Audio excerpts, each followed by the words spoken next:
Welcome back to the Really Hoop Podcast. This is episode 20. 20.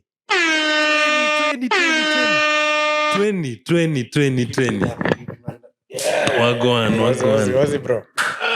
Yeah. So it's Javan here, DJ Javo, Basketball Twin, the GOAT, the Don, Javfix. You know what it is. Millie Brown. Type shit. And this is very special. We had to leave the 28th for Kenyan basketball media GOAT. Yeah, this is Dennis Nderitu. In case you all don't know, the owner of NBA Kenya, Nderitu Basketball. He has 3 YouTube channels. All are doing well. He has a total of, I'd say, over 10,000 followers on all those platforms.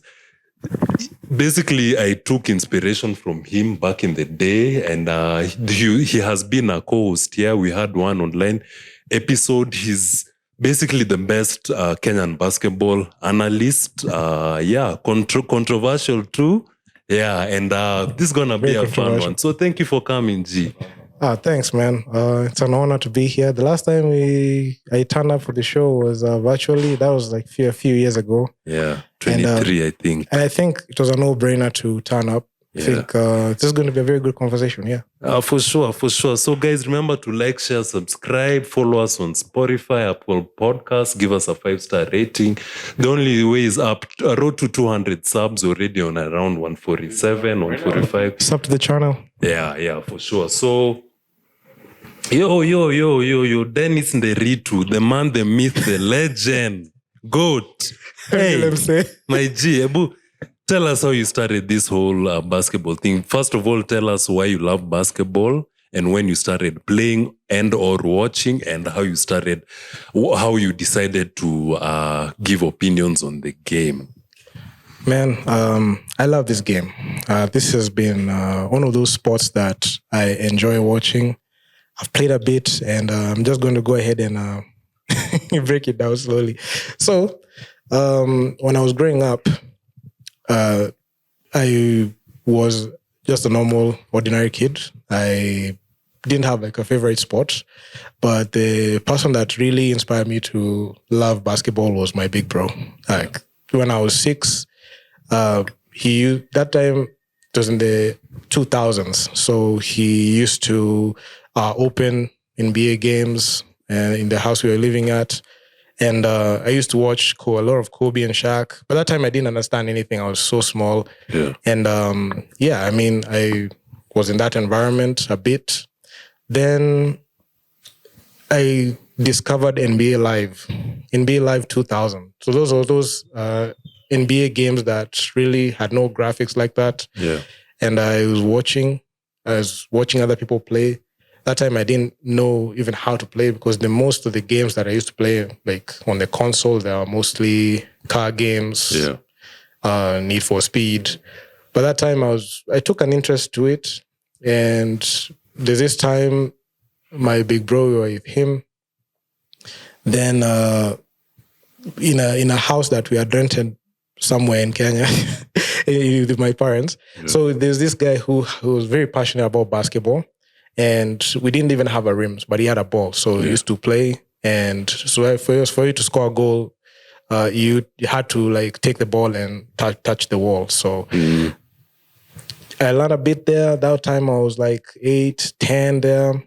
Then I can say I discovered NBA 2K. Fast forward to when I was a teenager. Yeah. In high school, I discovered NBA 2K. And the school that I went to high school, it was a Catholic school. Yeah. It was run by Italians. And that school had like a basketball court, a very good one. Then it was reinforced with like a 8 to 10 inch fence. So it was mostly basketball. And I feel like I used to play a lot of pickup. I never made the high school team, but I was playing a lot of pickup. And during the holidays, I used to play a lot of NBA 2K. Yeah. And that's when I can say my love for the game like picked up steam, and it was just so strong. And I understood what the playoffs were, the finals. I used to see games at random, but I never understood how structured it was. Yeah. Then that time the passion was still there, And I used to play a bit of pickup. Anywhere I saw a basketball court, I used to like go there. And yeah, I mean, that's just my childhood. And I can say this game dates back to like when I was very, very small. It's not something that I just stumbled in. But now as time progressed, when I decided to go ahead and, go ahead and make content, there's another part of it, which I'll also break it down as well. It's another long idea. Ah, that's awesome. That's awesome. So basically, it's something you've loved since you were young, as in that's you preferred it over football. What? Are we on? Oh yeah. So basketball seems like something you've loved since you were young, right? Yeah, it has been. Yes. And why did you pick it over football? Here in Kenya, football, soccer, that is so popular, and yeah. No, I can't realize I prefer basketball because number one, when I tried playing football, I felt like it was very intimidating. It was very intimidating, especially when it came to like being on the pitch. Nobody passed you the ball easily. I mean, even in basketball, you can go like possessions where you don't get touches, but on football is rough because when I was playing in primary school. Man, I never used to get the ball and I was playing a defender. So majority of the time, it's either I stop the goal or pass it. Yeah. But when it comes to basketball, at least I feel like I am much more comfortable because at least it's 10 guys on the court, 5 per team. So I think you have a role that's defined, yeah. So it's a bit easy to get in for basketball. Okay, it's not easy, but it's easy. I don't know if that makes sense. But anyway, it was basketball stuck. It was one of those sports that stuck. And I feel like having access to like PlayStations, PC games really accelerated like understanding a bit. Yeah. Okay, more my understanding doesn't date to like playing the game on the console, but also just understanding the game and just knowing tendencies and just being a very good observer. So, yeah. What was your favorite play on 2K? NBA 2K, I played NBA 2K11 a lot. So I used to play with the Lakers, mostly Kobe, yeah. And also LeBron James when he was playing for the Heat. I don't know. Miami Heat, LeBron James was a different beast. So, yeah. Oh, yeah. And yeah, speaking of favorite players, who are your favorite, let's say, top 5 favorite players right now? You can say right now and of all time. Right now? Okay. Doesn't have to be in order. LeBron has to be there. Of course. I have to put LeBron there. Okay. LeBron, Stephen Curry, Kevin Durant, Kawhi Leonard. Those are 4 guys. Okay. And I'll put Nikola Jokic there. Yeah. Proper.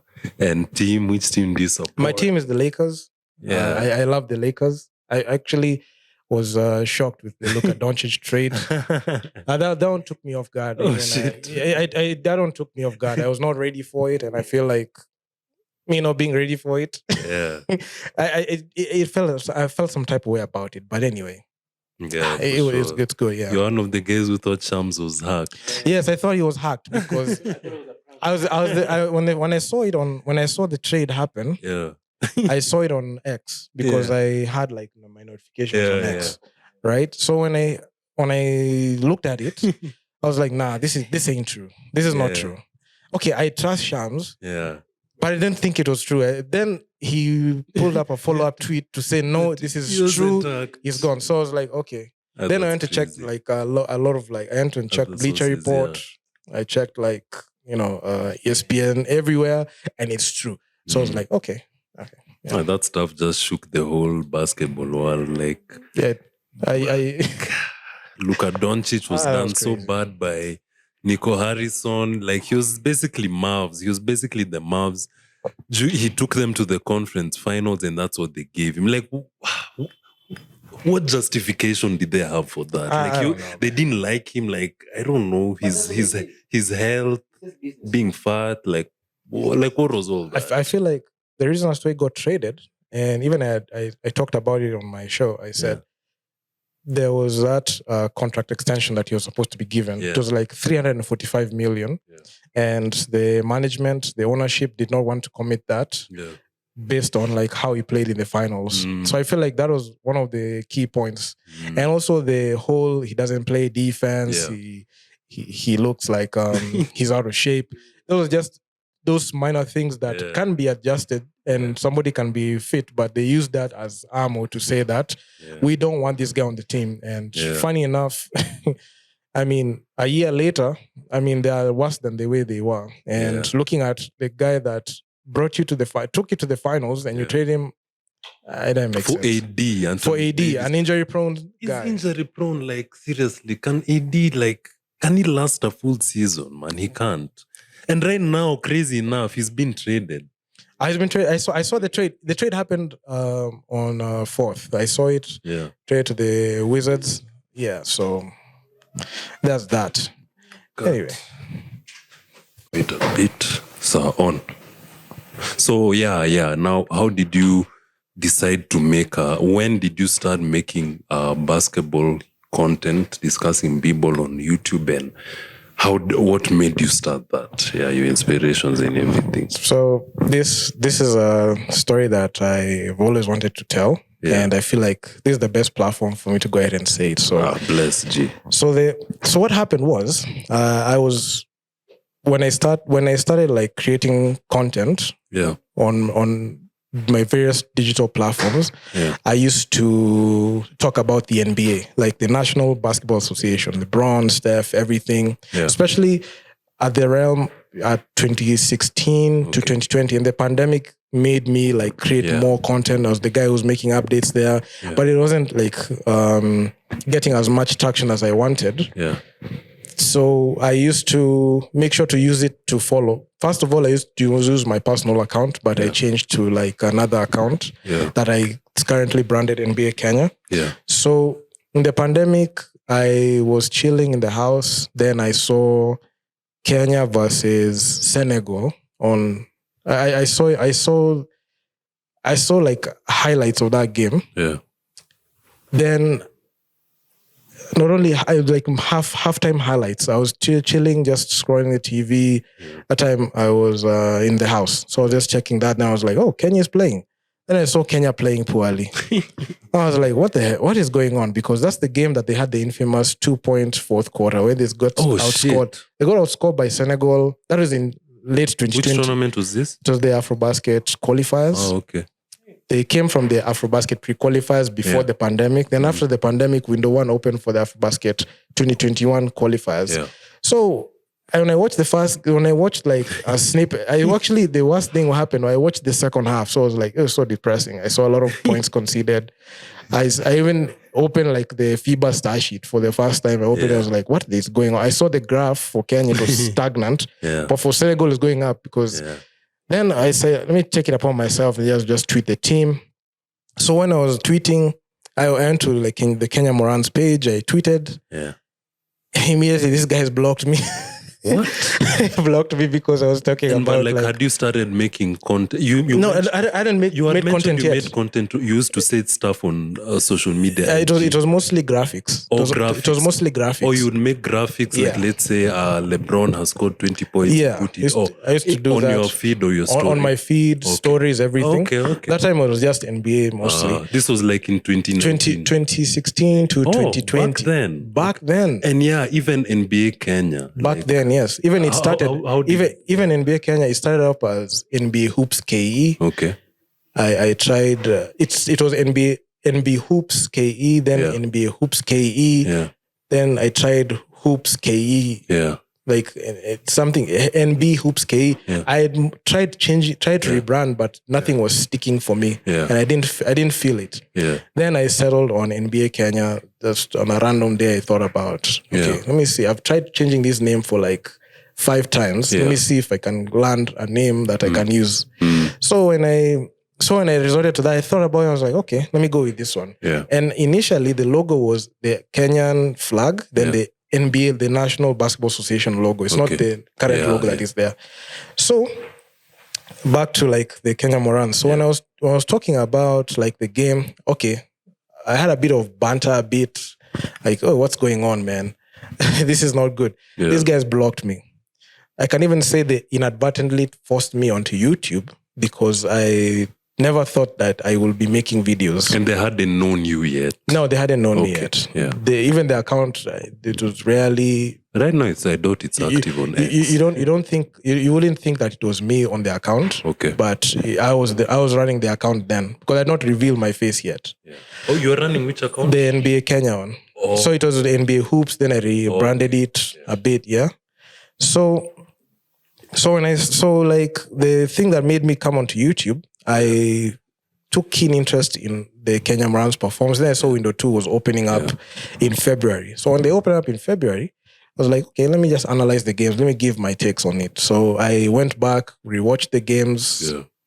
I mean, I went back, checked the stats, put videos together. That time, if you look at the type of content I was running, it's different from what I'm having right now. Yeah. So I also have stuff from somewhere. So when I was making those videos, I found out that, yeah, maybe this is something I'm good at because I had the first take, second take, third take. I was like, oh, I'm good. Let me just carry on. I went and made sure to get like a gaming headset. I had a gaming headset at the time. So when I had a job I did, so I could bought a gaming headset to fix the sound. So then I made the videos, talked about a few things, tried to create a platform myself. I think I didn't know what I was doing. Yeah. But I knew my goal, I knew my vision, and I knew what I wanted to do. So, yeah, ever since, it has just been iterating, and I was keeping a keen interest on what our national team was doing because even back then, I always had the idea that the national team was a signature of the not the company, but the country. The signature team for the country. So when they didn't perform well, I felt like no one was like raising the alarm on what they need to do. So, yeah, I think picking up from that, you can see from there back then, that was in 2020, 2021. And now you can see that's the reason as to why there's been a rift between me and the national team. Even the current videos that I've been making, dating back to last year, the year before, when they play in the AfroBasket, FIBA World Cup qualifiers and AfroChan, you could see like they've always had something to say, and they've always thought that my content comes from a negative perspective, but no, it's always logic, nothing personal. Yeah, for sure. Yeah, that's amazing. I've always wanted to know, like you have a brand called NBA Kenya, right? Yes, and Kenya recently set up NBA offices in Kenya. So do you ever find any sort of friction or issues about the naming NBA Kenya, you know? I can say some people kind of confuse it. Yeah. But it's not the case because if you look at my bio, you'll see NBA can stand for anything. It can stand for National Basketball Association. Yeah. Nothing but Amazing Kenya. Yeah. So Nothing But Amazing Kenya, that's that's how it is.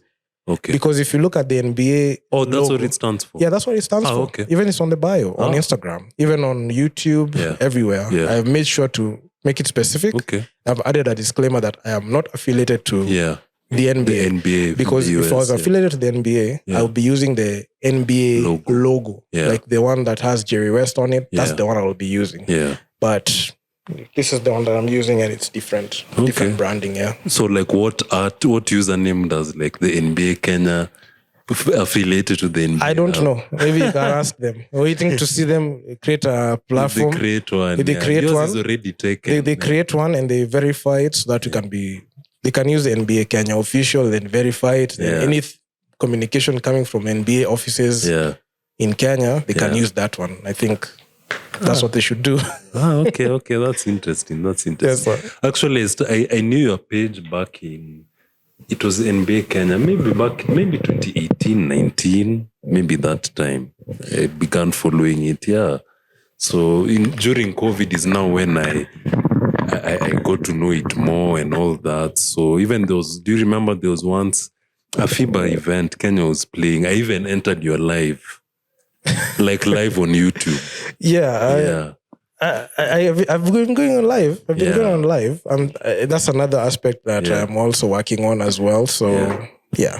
That's awesome. That's awesome. Yeah. So the whole an interesting part I'd want to get to is how come there's been so much friction between you and the Kenya Basketball Federation, the KBF. There have been instances of, I remember a few years ago, you being barred from entering the Nyayo Stadium Basketball Gymnasium, such stuff. Yeah, all that. Like, how do you feel about that? Why does it happen? And what do you think is the way forward to I think it's very unfortunate that they... How do you do that, I think it's very unfortunate. Yeah. Actually, you guys blocked me, but it's okay. You know, basketball is not confined to one building. It's something that is a worldwide sport. It's a global sport. Yeah. This is for you. Now, the thing is, they differ. We differ a lot in like how on accountability. And this is in this sense. Yeah. When something goes wrong, they sweep it under the rug and they act like everything is okay. Yeah. But everything is not okay. Yeah. And I always say this. The national team was the reason as to why we have a rift, because the players who play for the national team also play in the local league. Yeah. Right? So for me, talking about like the performance, it has never been personal. It has always been about things. What did you actually do on the court? Yeah. And some of them take it personal. They think that it's a dig at them, and it's not the case. Yeah. And if you look at it, you'll see that majority of even the criticism I have on the court is based on statistics, facts. Yeah. And one thing that I even say is this, right? Yeah. I have the statistics and I have the footage to show that you didn't have a good game. Yeah. And actually, this is a much tamed version of me speaking. Yeah. Because when I go off hinge, especially after the game, sometimes it gets nasty. Yeah. And some of them, like their defense mechanism is say that I am a hater, which I must say you're entitled to how you want to feel about me. Yeah.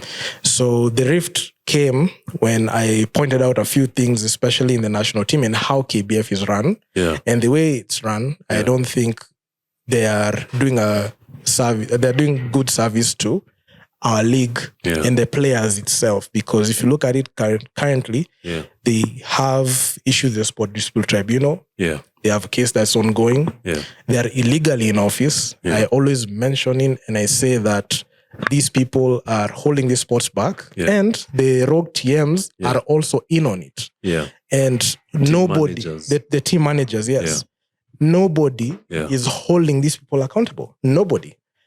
Everyone is being threatened and intimidated to silence.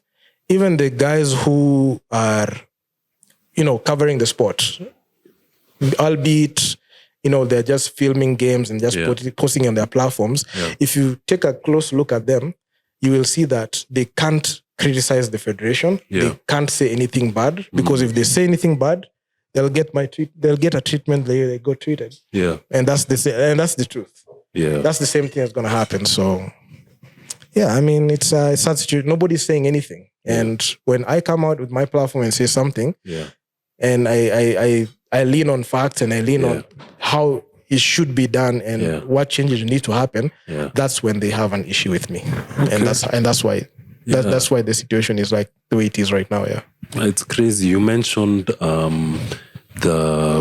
some people are in office illegally. Does this have to do with the famous elections? Yes. When were these supposed to happen? They were supposed to happen last year, August, not January. Yeah. Up to now. The elections are supposed to happen in January 2025 when their term ended. Yeah. That's a whole year. And right now we're in 2026. They have been illegally in office. Yeah, yeah. And they have dragged this thing out. It was supposed to happen, but... Isn't there like a body in Kenyan sports that should be in charge of federations? I think they're all compromised because think about it. In 2023, there was an injunction on the league to stop basketball activities. Yeah. And I think also, 2023, yes. Yes, there was an Yeah, injunction there to was. stop basketball operation in the whole country. But now these people contravened it, and I'm sure there's a phone call that was made Yeah. to either one of those top guys who are in like sports or Ministry, something, yeah. and they were just able to sail through Yeah. or something. Because Okay. at that point, like I thought change would have happened, Yeah. but it was unfortunate. Like even with the injunction notice, Yeah. the fixtures kept on going on. Yeah. Like it was it was like it's business as usual. Yeah. It only happened for like I think a week and a half. Then business as Back to normal. videos kaendelea as usual. So that I had an issue with that because number one, we can't get any change. Even at this point, I feel like FIBA should even step in and take like the route South Africa has taken. Yeah. Because South Africa took the route of the government and FIBA are trying to hold like the Federation of South African Basketball accountable. And that is what's supposed to happen for KBF because I think there's a point FIBA needs to step in. And even if it's going to get scrapped, I mean... It's for the better. It's for the better. Because think about it. If these people carry on like this, who ends up suffering?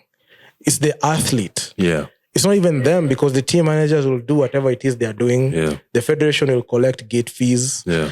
And, they'll just profit. But the person who gets in the receiving end is the athlete. They're not going to get a fair shake, yeah.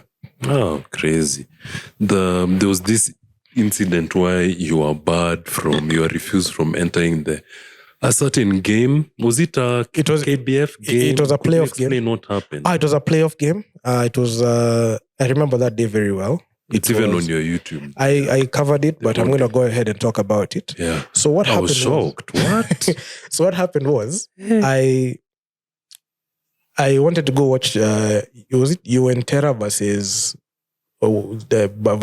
Nairobi City Thunder, the game. And I even made a tweet, not even tweet or even a post. I said, I'm going to go watch the game. I'll be there to watch the game. Yeah. So I went there. I was told even if I pay, I'm not going to get in. And what they said was, you've been talking negatively about our league, everything. No, you're not going to get in. So they came up with that narrative. Yeah. Even I asked them, and even when I cornered them, I was like, okay, so you're saying that I have said something that is negative. So what did I say? What is it that I said, and when did I say it? Yeah. They couldn't answer. Yeah. They always kept, beating around the bush, with their empty arguments that can't be proven. Yeah. And even I broke it down. Even I had like sound bites from the Secretary General, Angela, and Moses Wanjara. Yeah. Even the guy that was with me was Dikembe. Pretty sure you know Dikembe. He was there with me. Yeah. Even they rejected me paying. Even Dikembe wanted to pay for me. Yeah. And they still blocked him from even paying. Why him also? For him, he was okay. I'm not sure. It looks like they fear me more than him. You. They fear him more than they fear me more than him. They allowed him to pay. They allowed him to get in and watch, but he didn't watch. We were with him the whole time, trying to figure out like why. Even as the game continued, I went and confronted Angela about it, confronted Moses Wanjara about it, talked about it with them, and they resolved like we have a difference in opinion, and they said no, which was which was funny. Even I'm going to even in this video when you're releasing it, we'll also add that one. Yeah. We'll also add a link to that. Yeah. On the description box. On the description box, so you can be able to check out what really happened. Yeah, what really happened there because I documented everything. Yeah. So after that, like, what happened? Did you just go home? Like, I went back home to think about things. Yeah. But that time I was actually not shocked. I can say I was not shocked because I was kind of expecting it. Yeah, I was expecting it. I knew because I went hard on these people as much, and some players even when we were talking with these people for the federation, I was saying, some players are complaining about you. Even there's a funny story I want to tell you. So there's this time Nairobi City Thunder played Cobra, the Cobra sport from South Sudan. It happened 2024 May, okay. Yeah. Right before the playoffs. Yeah. So I went in, I got a ticket, I went in, I watched the game. Then after the game, I met Eric Mutoro was there. Yeah. We met with him, chatted a bit. He was telling me about, what you're talking about, and they talk about the national team. It really affects like the players. Him included. He came out and said that. He didn't say him included, but he said, the way you talk about the team sometimes, it can really bring them down sometimes. Yeah. But I don't think that is my main goal, to bring somebody down. Yeah. Then all of a sudden I saw Valerie Kemunto. Who's that? She plays at the time she was playing for the Equity Hawks. Okay. So she came and she tried to fight me. What? She tried to fight me. That fight guy. you physically? Yeah. What happened was, What? she grabbed my stuff. Yeah. Like I had a jacket. Yeah. And she pushed me. Like she grabbed it so tight and pushed me to the wall. I was like, what is in my mind, I was like, what's going on? What are you doing?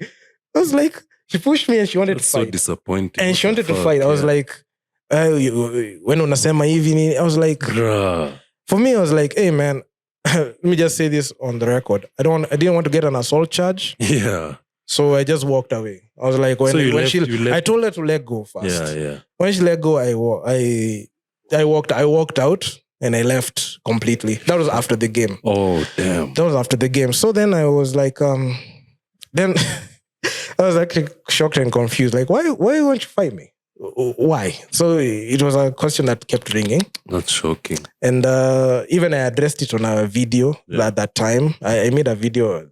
Then I released it. Yeah. And they said, she tried to fight me. I was like, if you're watching this, just know I forgave you. I don't have any issue with you. He basically doesn't have any bad. I don't have any issue. Yeah.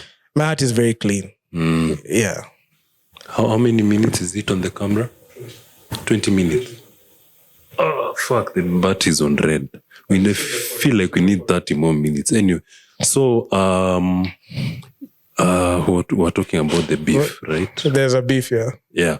So for me personally, how I see this whole situation, and Edu, you can give your opinion on it. First of all, this is a sport. This is basketball. We are passionate fans. We are passionate analysts or journalists who break down stats and say how things are.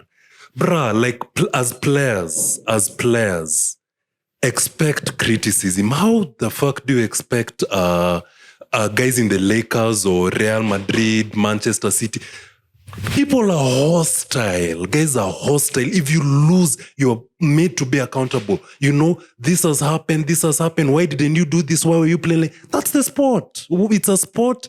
We love the sport. People are passionate about it. Guys don't like when the team they support is not doing what they should do, and he's not doing it out of any malice. It's because he loves the game and he wants our country to do well. So as players, as a federation, it's really tough to understand why anybody would do that. Like, yeah, criticism. You are supposed to take criticism. We're in a democratic country. We have freedom of speech as long as it's not hate speech. He doesn't do any hate speech or anything. As in, yeah, you should be allowed to say anything about the sport, and it's backed by stats. Such stuff really baffles me. Not being allowed to enter a stadium because you criticized bad play, even as a player. Even me, I play basketball, by the way, sometimes. If somebody is criticizing how I'm playing, that's supposed to fuel me, by the way. Let me hustle and be serious. I can't let my people down. No, you're feeling bad. No, LeBron wouldn't be where he is if he was feeling bad about fans having issues with playing bad. So yeah, what do you think? Yeah, no, I think what you're saying is true, man. I think that forgiving his opinion, it shouldn't be, it shouldn't be taken to that extent. Yeah. Like, it's just a matter of him saying the truth. It's not like he was saying that he lies or anything. Yeah. It's there in the evidence. Even just to add on, some people they've called me about a lot of things, but I don't think you can call me the liar. Yeah. You can't call me a liar. Yeah. Because number one, if somebody comes up with that card, we'll pull out the stats, we'll pull up the film, and we'll get to see what this guy actually do. Yeah. And when we do that, it's like it's like they don't see it. Yeah. The games happened. Let's say like the BAL games in BAL season 5. We all saw it. Yeah. They are still available on YouTube. Yeah. If I come out and start saying like, this team did not play well. Yeah. Like they had a poor game because they're not taking enough threes. Yeah. Did not have good shot selection. Didn't have a number 1, 2, number 3 option. When I saw those things, somebody can label me. This guy hates the Thunder. Yeah. This guy hates the team. Yeah, it's I'm like, just a fact. It's observation. Yeah, it's if observation. They're afraid. One thing I noticed is, number one, let me just say this. You can't stop me. Yeah. Federation, you can't stop me. Because I have an ability to communicate in a different way. You see, the thing is, the most lethal weapon is the brain. Because you can't manufacture it. Yeah. And you can't control somebody's brain. Yeah. And because these federation people cannot control my brain, they cannot threaten and intimidate me into silence. They can't stop me. I have an ability to communicate in ways that maybe they struggle with. Yeah. That makes me have an edge over them. And they're always on edge, especially when they see something happen and something I release on my platform. Because they know. So finishing on that whole beef situation. First of all, that lady, that's terrible to do. Her name is Valerie Kemunto. Valerie Kemunto, you can't attack somebody because of being critical about bad play or, type shit. You just can't do that. That's wrong. If it was a man doing that, it would be a whole different story. As in, just be accountable as a team, as a player, expect criticism. Kenyan basketball, hopefully we're going to go further and further. Yeah. There'll be more people invested. We'll be watching analysts out here, Stephen A. Smith. Stephen A. Smith shits on players. And some of it is even personal. And some players take it well, as in don't start crying and all that. He's not allowed to enter a stadium because of that. As in, Kenya were that low. Like for me, I'm much more comfortable talking about that situation because it has taken me months to think about it. I was like, me shasa my own channel. Me sina shida by the way. I have no issue. I think the whole mentality needs to change, and you have to allow conversations to happen. Because if those conversations don't happen, we won't be able to grow. We won't be able to understand where did we go wrong. Yeah. Because if you look at it closely, everything I say, I can back it up. Yeah. Everything, stats, film, they don't lie. Those are hard facts. So, yeah. And interestingly, when the times you are right about something, you don't see the same reaction. As in, if you maybe were clear about, let's say, a team not going to do well and all that, no one says that you are right. Or few people say that you are right or something.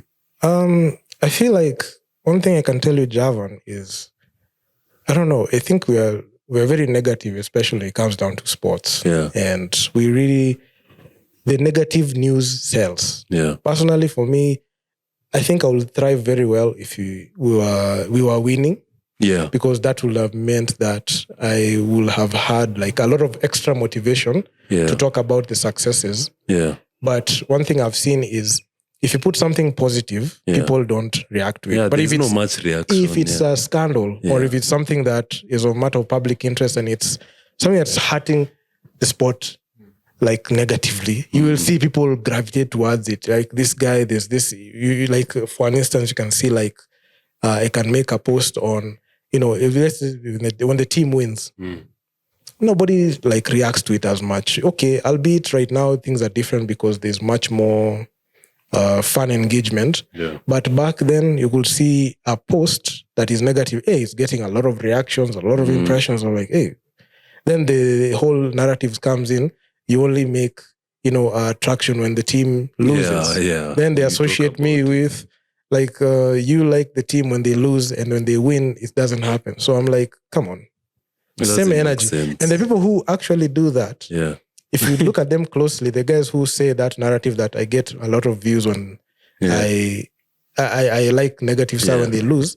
If you look at them when the team loses, they say nothing. Yeah. But when the team wins, they're all there. Yeah. They can't keep that same energy. I keep it anytime. When we win, when we lose, I'm always there. Yeah.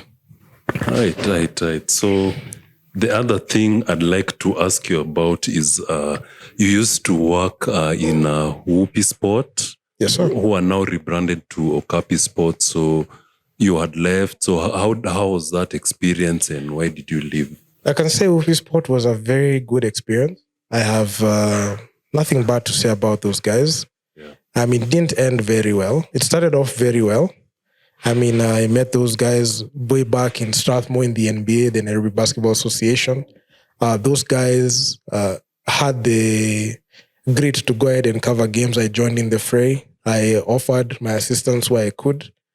And as the platform kept, steadily growing and we had some few successes, a few hurdles came in the way. And the reason as to why I left was a dispute in how the organization was being, the stake management, who owns what, and the type of and ownership and management. That's the reason as to why I left. So it's not about basketball. Yeah. But, I'm happy to see them succeed. Honestly, I like seeing other people succeed because number one, it's basketball at the end of the day. And when I see somebody be able to get another league and they're partnering, I've even seen they're partnering with FIBA. Yeah. That one. So the Rwandan, that's a very big, the Rwandan that's a plus. Federation, basketball federation. The Rwandan Basketball Federation, huge win because number one, they can be able to increase their fan base and people should understand that basketball is not just Kenyan. It's worldwide. Yeah. So I really like and I enjoy seeing people in the same field succeed. So I have no issue. That's awesome. That's awesome. Yeah. We had interacted also there. There was a time I was doing an internship there in 2022. Yeah. So it's really good organization. Shout out Kamau James, Zambezi, all those guys. They're doing amazing. And do you also know K-Hoops? Yes, I know K-Hoops very well. Actually, started, funny enough, K-Hoops, the guy is called Fred, by the way. So we met when we were covering the Kusa playoffs in 2021. Yeah. Not even we met, but I was seeing their content. Yeah. But we met very well in 2021 at the end when we were covering the Nairobi Basketball Association League. Yeah. That's why we interacted very well. And I feel like they have a lot of, good potential, especially when it comes to shooting, filming, everything. It's all good. I mean, we're in the same field, but the way we attack things is different. Yeah. For them, it was footage, highlights. For me, as per today, it's analytical reporting, game analysis. So same field, different approaches. And I feel like if people embrace the different ways to be productive in the sports ecosystem, I think we can all succeed. We can all grow. Yeah. The basketball ecosystem in Kenya is really growing. You're seeing very many online pages or media teams. There's one called Be Live. There's Fallen One. There are a There's couple B plus Sports. Yeah, B plus. In fact, that's the Woopy Sport rebranded to Okapi. So they also I've seen them cover the Ask tournament and also KBF. Yeah, to some extent. So I think really growing. It's also good. Yeah. You've also been on Fallen One. What's your thoughts on them? I remember there was a time you called them out. Yes, I did. So what happened was, let me just break it down, this story, because this was actually quite important, and I feel like let me just go ahead and say it on record, and I'm pretty sure they're going to watch this. Yeah. So when these guys came into the game, these guys were very they came out with that. I don't want to say aggression, but they had that fire in, wanting things to change, everything, they noted there are things that are not run the right way in KBF, and they're pointing it out, giving their own opinions and take. To be honest, when I was watching them, even that's the thing that made me inspired. I even reached out in the comments and I wanted to be on their show to talk about things. And that time when I was there, we talked about the national team. We talked about what to expect in the Afro Chan. Yeah. Which one went well. I met the guys. I met Roba, Pato, Jay Bobblings. I met them. Then there was another guy who was behind the scenes called Sango. I met them all. Now, things went very well. 2023, I even made another appearance. That time you were talking about like the court case in KBF. SDT. The SDT, the ruling that was made at the time. Yeah, we're just talking about that. Then even when they went and did their live streams for games, I was still there. I was still reposting. Yeah. But now the issue was when it came to like the whole Madina Okot situation. Yeah. Which I felt like when the news broke, like when the reports broke, I don't want to say news, but when the reports broke about her situation, it was very sad. Even I talked about it in our Twitter space. Yeah. And the way they covered it, I don't think they were being objective. Yeah. And they were leaning on one side. Yeah. And they didn't get the whole story. They only learned on Madina's side of the story. Yeah. And I said, even I'm going to continue saying, I felt like that interview was very redacted. Yeah. It was very scripted. Yeah.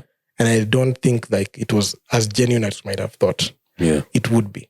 Which interview though? The interview they had an interview they did with Madina. Oh, with her, okay. Yeah, with her. It was an hour What was long. the situation? The visa issue? It was the visa issue and the whole situation with like her getting sponsorship. I know Madina right now, she's succeeding in South Carolina. Hopefully she gets into the WNBA, which is first round. Oh, yeah, first. She's going to get to the first round. Yeah. Because of how she's really playing. Good, yeah. Of course, yeah. But so I want to know like. So the issue was like,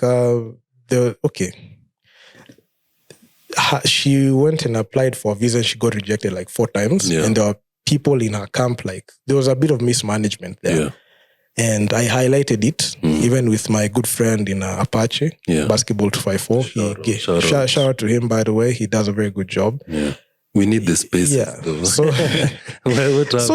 like I talked about, so when I raised the alarm on that issue, so they went and brought her in to clarify a few things, but I feel like it was heavily redacted because the information I had at the time from my sources and what she was saying, that was a half truth. Yes, she said her side of the story, but you didn't hear the other side of the story of the other party, which I was privy to. Yeah. So when I mentioned it, I was like, this is heavily redacted and I don't see it. I don't like the way you conducted things. So I said, I don't like the way you conducted things. So I think that's when the rift started. So could you specify? To specify? The issue. The issue. On different sides of the story. Different sides of the story. Yeah. So this is what happened. She got denied the visa 4 times. Yeah. There was a guy from Swiss. Yeah. So his name is Antoine. Yeah. So when they were dealing with that issue to like see if she can be able to get like a sponsorship out there, I don't think Madina's camp were being genuine with how like that whole being transparent with that situation. And also KBF with them being there. I've seen Angela was invested in that. Yeah. And also there's that whole issue with also the Nike Hoop Summit where it was alleged that there was a letter that was written to Nike to have Madina come back to Kenya. So it's a long web of like inconsistencies in that story. And my argument with Fallen One was y'all were not objective with that story and you didn't put both sides. Yeah. Both sides from Antoine when his texts were not being answered. Okay. From Madina's side and Madina's camp. Yeah. Madina said her side. So that was the issue I had. Okay. So the information was not dispensed in a way that it will be able to tell us the whole story. Okay. That was the issue I had with Fallen On. It's not about even Madina as well. It was about how they reported and covered it. That was my issue. Okay. And I took exception to that because number one, I feel like for such a sensitive issue, for somebody who is looking to advance their career, I think you covering it that way is detrimental and it's very dangerous because that one can make even somebody who wants to follow that path not being able to follow it. Yeah. So that was the issue I had with Fallen One. And also that was the first issue. The second issue was when they were streaming their games, you could see their tone changing. Because even in their live streams, they were praising KBF. They were saying this is the best federation. You know, at that time, the late Polo Tulo was supporting them. So like...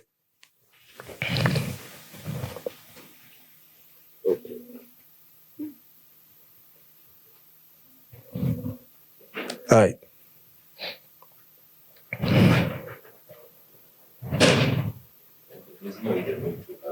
So, yeah, you're saying at that time, the late Polo. So at that time, they were being, Roba came out and said they were being supported by Polo Tula, the late chairman of the KBF. Yeah. So you could see, even their live streams, they were praising KBF, even knowing for a fact that these people are not genuine and they're not good people. So I felt like, bro, you did a 180. Yeah. You all did a 180. You can't be saying that you want accountability, yet you're praising the people who are not accountable. Yeah. So that did not sit well with me. And that's the reason as to why there was a rift. So those two issues. And there was also an issue whereby there were now new regulations, or let's say rules of live broadcasting. You needed to pay a certain fee. So it even led to them not continuing to. I saw that.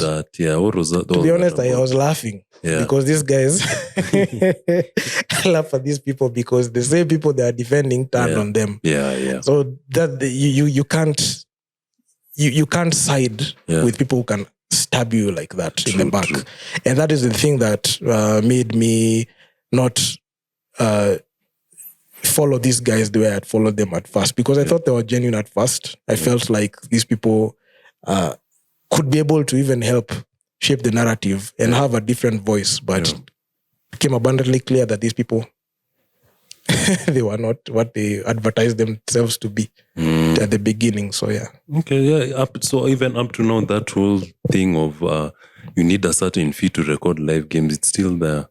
To be honest, there's no real structure in this sport in Kenya. To be honest, there's a lot of loopholes. Sports packaging, especially the product, the KBF, they have not invested in marketing. Yeah. They have not packaged their product very well. And that's the reason as to why it's very hard to quantify even say how much it is that you're going to charge. Because let's say if the fee to record is 10,000, but from that live video, you get like 60,000. Yeah. Okay. And also KBF not unveiling their get revenue for the past year or even seasons is another question to alarm. And even I brought it, especially when it came to like the preparations for like the national team when they're playing. They had a lot of people coming in. Yeah. They were not saying where that money. Yeah. No, it comes from the gate, but they're not telling us how much do they collect. Yeah. Where is it going? Yeah. Is it going to help improve welfare for let's say we're not seeing it. Yeah. It's like the Kenyan government taxes. You're not seeing it. Yeah. Yeah. So crazy. Yeah. Then shout out Fallen One, by the way. I love their content. I talked to one of them. I think it's called RJ. We can do a pod with them. They're also the most subscribed Kenyan people pod. So would you class yourself as a podcaster? It's very difficult to say that because I look at myself as an analyst and reporter. Oh, yeah. That's how I see it. But I can shift, easily shift. I can change. I can be a podcast. Yeah. And I can also be an analyst. They say I can do it interchangeably. Yeah. All right. And then the whole Okapi Sports Network had an issue with the Kenya Basketball Federation on the start date of the 2025-26. Actually, our season is just 1 year, right? It's supposed to be, I don't know. It runs for a whole year. Yeah. But the game's only 22 in the season and it runs for a whole year. So I don't get it. There were issues with the fixtures whereby they had reported there was an extension in when it was supposed to start at a certain day. I don't know if it was 21st of February. The post was actually, they said 26th, but KBF came and said that was fake. So, what do you think of that? What caused it? Did you have any info on that? I actually had info on when the league was going to start, which is, as per recording of this podcast, 6th. That's tomorrow. Yeah. That's tomorrow, so...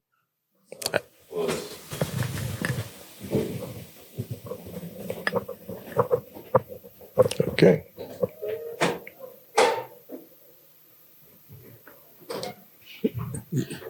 6th. So that's tomorrow. Yeah. So I had that report because I also work with Growing the Game. Yeah, I know them. Check Growing the Game. Shout out Growing the Game, by the way. Yeah. So he actually came and told me like the league is starting in February 6th. Yeah.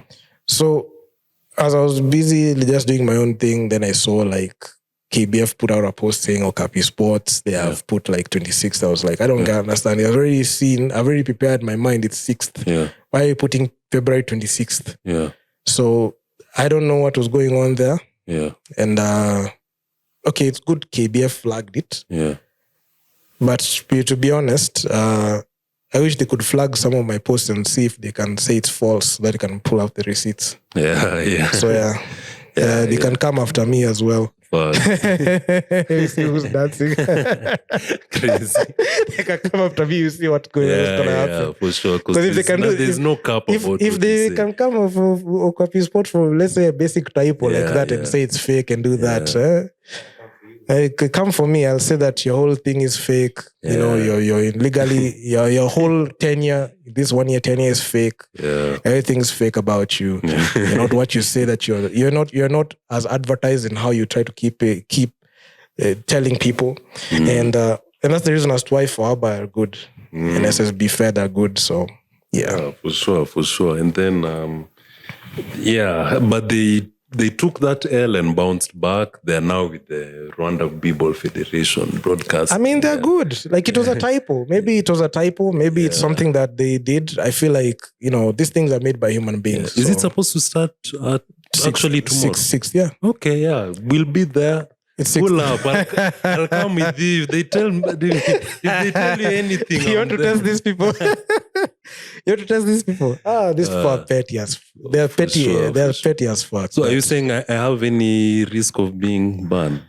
No, I don't think so. For sure. You don't have a high heat level. Oh, yeah. I think my heat level is way high. It's way high. So it's like high. So anyway, but bro, let me tell you, this season pull up. No one is saying anything. I actually pulled up for the BAL games. I did. Yeah. In the Road to BAL games in Kasarani, yes. I watched CFV versus Matera Magic the second day. And in the qualifying game, I watched Dar City versus Joburg Giants. Yeah. That was on that Saturday. Yeah. And also I watched the Nairobi City Thunder versus CFV game. So I watched that one. I was there in Kasarani, so yeah. Oh, okay. Yeah, for sure. I watched the games easily, so I would have watched at home as anyway on YouTube. Crazy. But that one I needed to be there. And also even in the one that happened in 2024, I was there personally. Yeah. I went there and watched the games. That was even months after they tried to do that. Anyway, I'm still here. For sure. Yeah, and then there's the whole issue of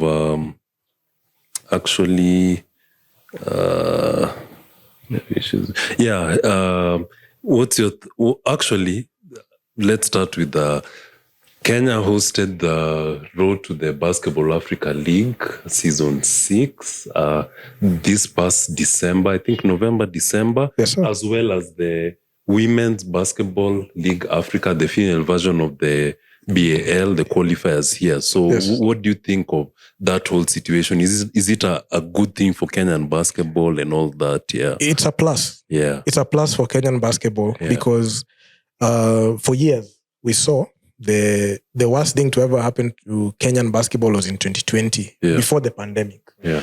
There was an issue with crowd management in the Kenya versus South Sudan game. Before South Sudan became the South Sudan we are seeing today, they went through the pre-qualifiers in AfroBasket. The crowd was rowdy. In Nyayo. In Nyayo, yes. Okay. And it was in Nyayo. It was rowdy. Yeah. To some point where even the Kenya police had to intervene. Crazy. Had to intervene because of crowd management. The game was delayed for, I think, the game was supposed to start at 6, but ended up starting at 8. At some point, for companies like FIBA, organizations like FIBA, they really do not like messing up with their scheduled programming. Yeah. So I think there was a somewhat of a ban, like it was shadow ban. Okay, they didn't explicitly come and say it was banned. Games have been banned. But it was there. So the first thing that I even saw when Kenya they were able to go ahead and host Road to BAL Road to BAL 5 in Kasarani 2024. Yeah. When they were able to do that, in my mind I was like, will they be able to manage? Yeah. Will they be able to control that? Because if they carry on with the same thing, it's gonna hurt. Yeah. So what happened was the KBF ended up charging extortionate prices for tickets in Nyayo. What? That's the reason as to a regular is 1,000. Regular was 1,000. Even I made a video talking about this whole thing.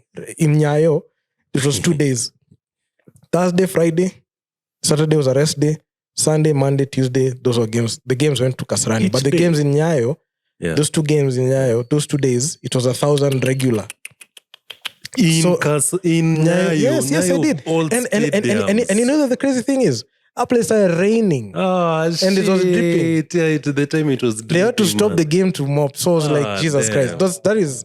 That is like throwing your money, it's lighting your money on fire. Yeah. That time I was not able to go watch the games because of my day job, but I was able to catch the qualifying game for BAL when Thunder played City Oilers at the time. Yeah. So I think they were able to do crowd management and how they are able to handle things in 2024. Yeah. At least it gave FIBA confidence that you can trust them with the WBLA qualifiers for the ladies and Road to BAL for the men. Because if you look at it closely, you'll see Tanzania, that time things were not going very well for that country politically. Yeah. So it wouldn't be a suitable venue. So Kenya was the next best option. Yeah. Infrastructure-wise, I can't say that we are at par with countries that like Rwanda, Senegal, Egypt, South Africa, Angola. We are not par, but it works for Road to BAL. Yeah. So it's a plus for this. It's a plus because now at least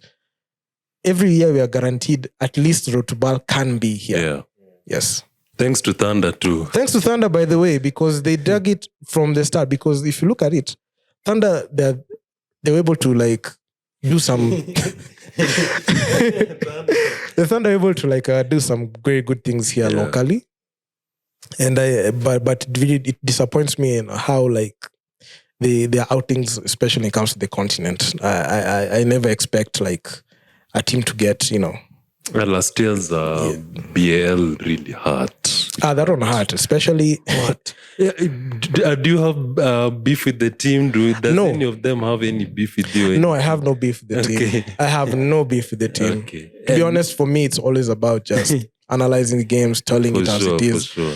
So the thing is, I don't know. My commentary sometimes it come off like I'm hating on the team, but I'm not. I want to see this team win. Yeah, man, I wanted to see Thunder at least break some barriers in BAL and at least win a couple of games because the first game against APR not so good. The first game against Al Ahly Tripoli bad.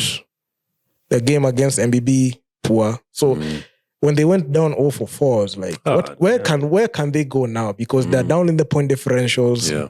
They're down in like winning games. They only won a game against one game. Yeah. They only won one game, and the team that they beat didn't even make it to the playoffs. Was it MBB? MBB from South Africa. Yeah. Yeah. So and the way that it ended in the last game against APR, that dagger. Yeah.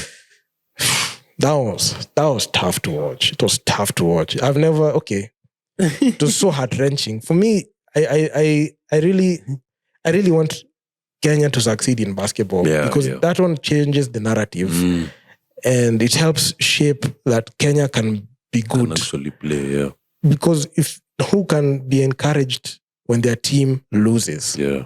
Yeah, and also the ripple effect from the Kenya Morans failing and the Thunder failing. And also there's another thing that I want to, before it goes away. Yeah.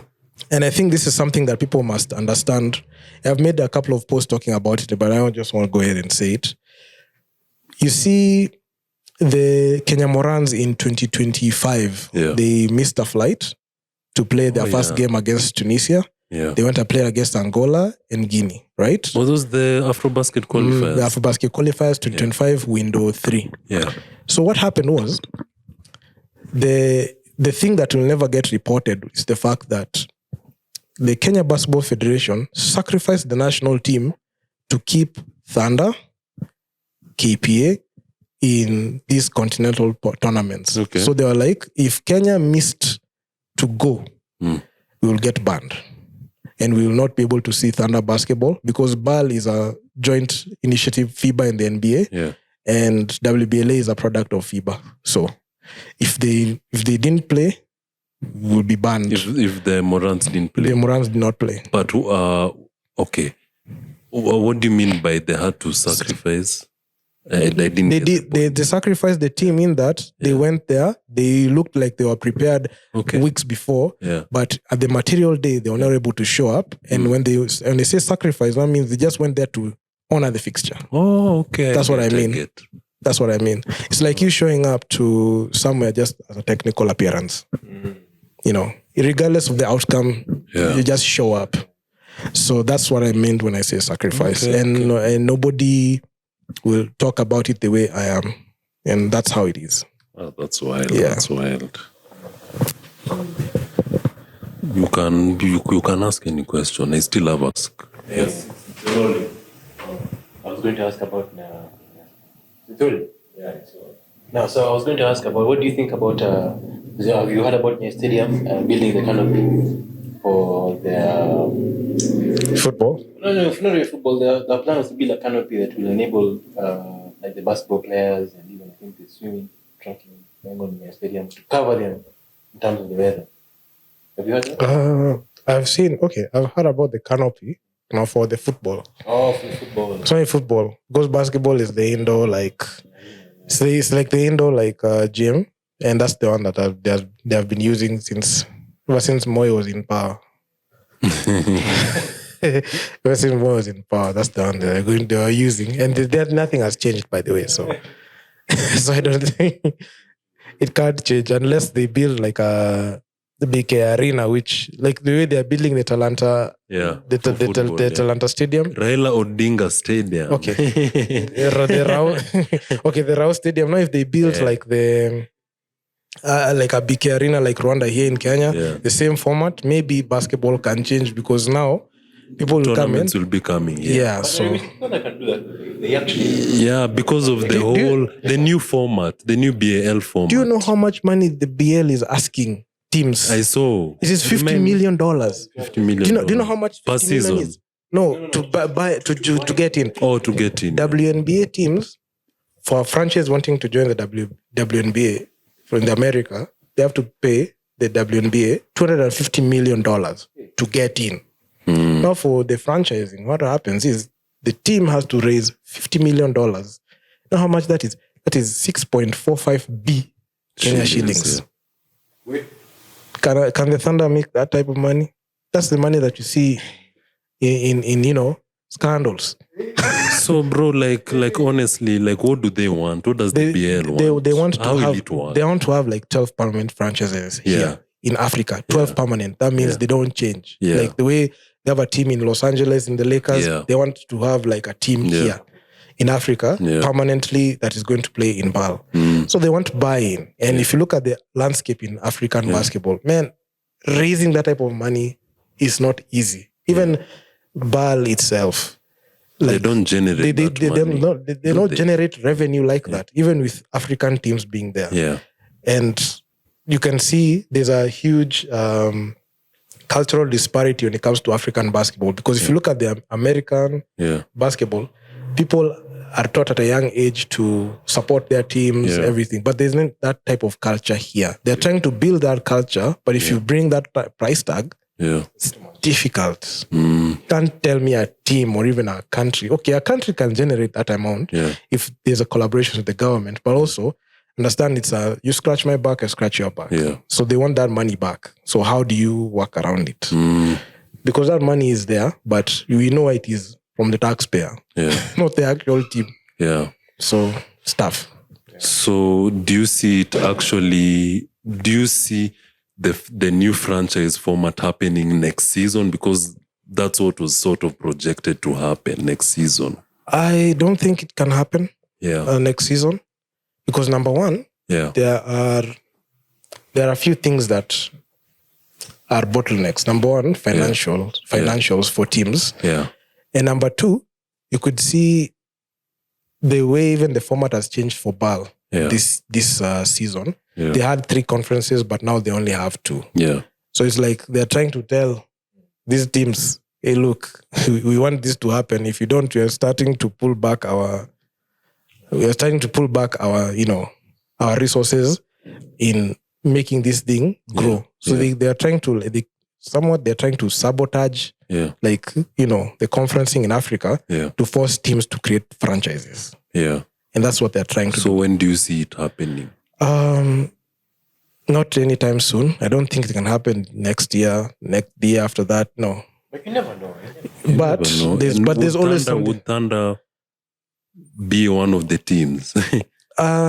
I'm not sure about that because that will mean that they'll have to be like one of the top teams in Africa. Like they have to be. Yeah. And currently, as we speak, they've had their first go around, and it has not been a good go around. And this year they have an opportunity, and if they're able to duke it out with the top teams and show like they belong, as they should, maybe that one can spark a ripple effect.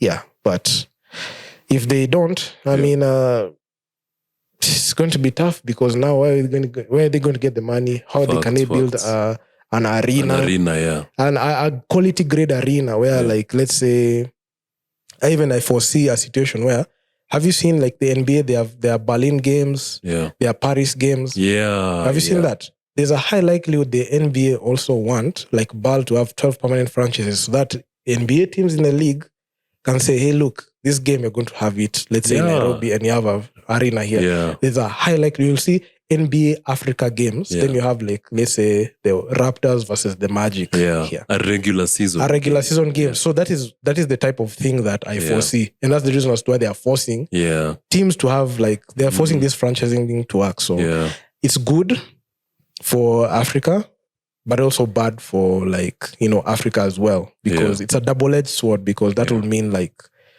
there's too much money involved, So that's it's a tough one, Yeah, so as we finish up, I'd want to ask you where you have been for a couple of few months, maybe 4 months. We've not been seeing your content on YouTube, on NBA Kenyan Nderitu basketball.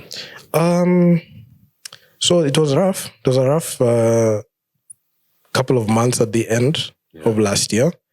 I was dealing with a few things. Job-wise, I also work a regular job, so I have to make sure to do my thing. And also, I was